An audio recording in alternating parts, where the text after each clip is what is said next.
Olá, eu sou Carol Macaline e seja muito bem-vindo ao vídeo de hoje. Sabe aquele dia que você acorda com vontade de comer um bolo maravilhoso? Ou que você vai receber uma visita e quer esperar ela com aquele bolinho pro café da tarde, pro café da manhã, enfim. Aí você vai lá na sua cozinha, suja a louça, gasta ingrediente, gasta tempo, gasta energia, caso seu forno seja elétrico, ou gás, caso seu forno seja gás. Fica na maior expectativa e na hora que você tira o bolo do forno, ele está uma catástrofe.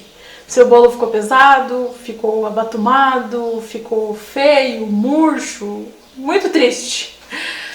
Este problema vai acabar porque eu vou te dar os truques para você fazer qualquer bolo, mesmo que ele seja vegano, mesmo que ele seja sem lactose, mesmo que ele seja sem glúten, ou mesmo que ele seja aquele bolo da sua avó, ficar perfeito, macio, fofinho e para deixar a gente bem feliz com o resultado final. Dica número 1, muito importante, a forma com que você bate os ingredientes. É muito importante que você bata sempre, para qualquer bolo que você vai fazer na sua vida, seja ele qual for, que você bata sempre os ovos com açúcar. No caso de você ser vegano ou você não consumir ovos por alguma alergia, ou enfim, você bate a gordura que você escolher com açúcar.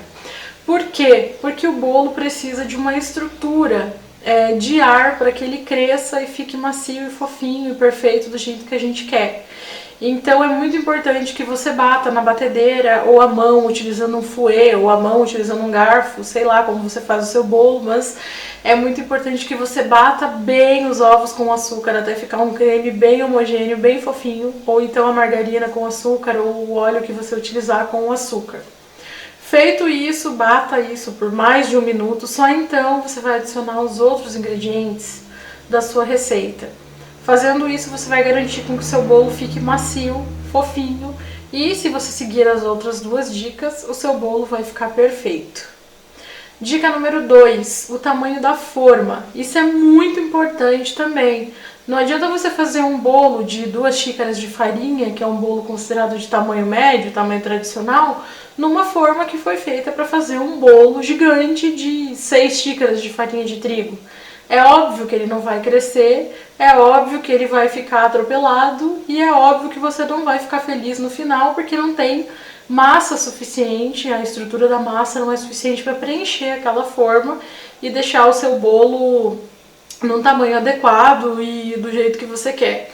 Então, sempre que você for fazer um bolo, você pense se a sua receita é uma receita pequena, média ou grande e utilize uma forma de acordo com o tamanho da sua receita. O ideal para que seu bolo cresça e fique num tamanho interessante é que a sua massa preencha a metade da forma. Então, você vai colocar ele dentro da sua forma e você vai olhar. Se ele ficou na metade da altura da parede da forma, provavelmente ele vai crescer e ficar maravilhoso do jeito que você quer.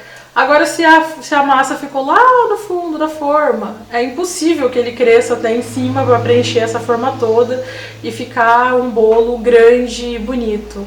Então, normalmente, as formas tradicionais são de 26 a 28 centímetros de tamanho. Essas formas elas são as ideais para fazer um bolo de 2 a 3 xícaras de farinha de trigo.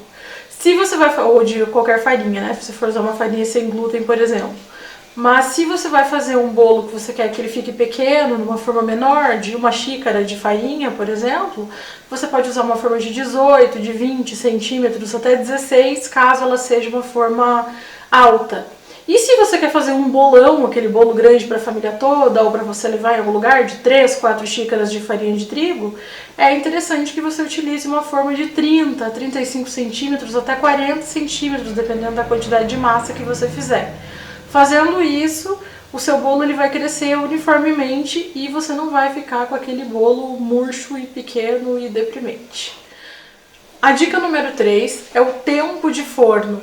Isso é muito importante também. Como nós estamos usando o fermento químico, que é aquele fermento em pó, de latinha, que todo mundo conhece, diferente do fermento biológico, que é aquele fermento de pão, que a gente usa para fazer massa de pão, de pizza, de massas sovadas normalmente, o fermento químico, ele age com interferência do calor do forno.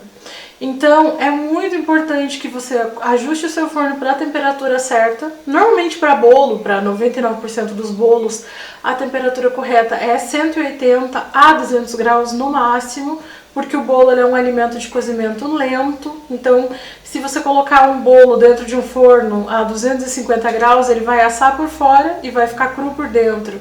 Então é necessário que o bolo asse de dentro para fora, para que a massa fique totalmente assada, não fique pontos crus e, enfim, tenha um resultado que não seja satisfatório. Então é muito importante que o seu forno esteja sempre entre 180 e 200 graus no máximo para você assar um bolo comum. A não ser que seja uma receita especial de outro tipo de bolo e tal, mas no geral sempre essa temperatura. E é muito importante que você pré-aqueça o seu forno a 10 minutos antes de colocar a sua forma lá dentro, para que a temperatura já esteja estabilizada e o seu bolo asse de forma uniforme. E dentro da dica do forno também, é muito importante que você nunca abra o seu forno antes de meia hora de cozimento do seu bolo, porque esse é o tempo que o fermento precisa para fazer o seu processo químico, ativar todas as moléculas e partículas, não sei se são moléculas, mas enfim, não entendo nada de química, mas ele precisa desse tempo para que o calor haja e o bolo cresça da forma que a gente quer. Fazendo todas essas dicas, eu garanto para você que você vai ter um bolo perfeito e maravilhoso. Eu uso essas técnicas há muito tempo e os meus bolos sempre ficam muito bons. Eu vou deixar aqui, passando agora para vocês, foto de 4 bolos que eu fiz com essas dicas todas. E vocês vão votar aí nos comentários ou lá na página do Facebook qual bolo vocês querem que eu faça no próximo vídeo. Então a escolha vai ser de vocês. O número 1 é o bolo de cenoura, que eu já tenho o voto da minha amiga Ingrid, lá de Santa Catarina. O número 2 é o bolo de laranja, que é aquele bolo de vovozinha com calda maravilhoso que a gente ama, que deixa aquele cheiro sensacional na casa. O número 3 é um bolo de milho com coco, que fica fantástico também, super cremoso e muito, muito gostoso. E o número 4, também nessa linha bolo de mãe, bolo de vó, é um bolo de fubá, que é feito com leite de coco, que você pode fazer ele com goiabada, para quem gosta, ou sem goiabada. Então, a decisão está na mão de vocês. Votem aí qual bolo vocês querem que eu faça, que no próximo vídeo nós vamos fazer ele aqui com vocês. Espero que vocês tenham gostado do vídeo. Se gostou, compartilhe. Se ainda não for inscrito no canal, por favor, se inscreva. Deixe seu like e até o próximo!